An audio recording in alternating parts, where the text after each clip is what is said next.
வணக்கம் குழந்தைகளே. இன்றைக்கி நம்ம புறாவும் எறும்பும் பற்றிய ஒரு கதையை பார்க்க போகிறோம்.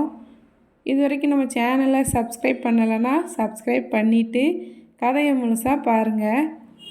எறும்பும் புறாவும். ஒரு கோடை காலத்தில் ஒரு சிறிய எறும்பு மிகவும் தாகத்துடன் தண்ணீர் தேடி அலைந்தது. அது ஒரு ஆற்றின் அருகே வந்தபோது கால்கள் வழுக்கி தண்ணீருக்குள் விழுந்துவிட்டது. ஆற்றின் வேகமாக செல்லும் நீரோட்டத்தில் எறும்பு அடித்து செல்லப்பட்டது. அருகில் இருந்த மரக்கிளையில் இருந்த ஒரு புறா எறும்பின் இந்த ஆபத்தான நிலையை கண்டது. எறும்பை காப்பாற்ற வேண்டும் என்று புறா நினைத்தது.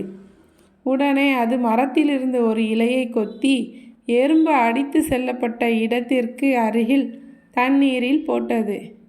எறும்பு அந்த இலை மீது ஏறிக்கொண்டது. சிறிது நேரம் கழித்து இலை கரைக்கு அடித்து வரப்பட்டது. எறும்பு பாதுகாப்பாக வெளியேறி புறாவுக்கு நன்றி தெரிவித்தது. சில நாட்களுக்கு பிறகு ஒரு வேடன் புறாவை பிடிக்க வலையுடன் வந்தான். வேடன் புறாவை நோக்கி குறிவைத்து கொண்டிருப்பதை எறும்பு பார்த்தது. உடனே எறும்பு விரைந்து சென்று வேடனின் காலில் பலமாக கடித்தது. வலியால் வேடன் கத்தினான். அவனது கவனம் திசை திரும்பியதால் குறி தவறி போனது. வேடனின் சத்தத்தை கேட்ட புறா ஆபத்தை உணர்ந்து உடனடியாக பறந்து சென்றது.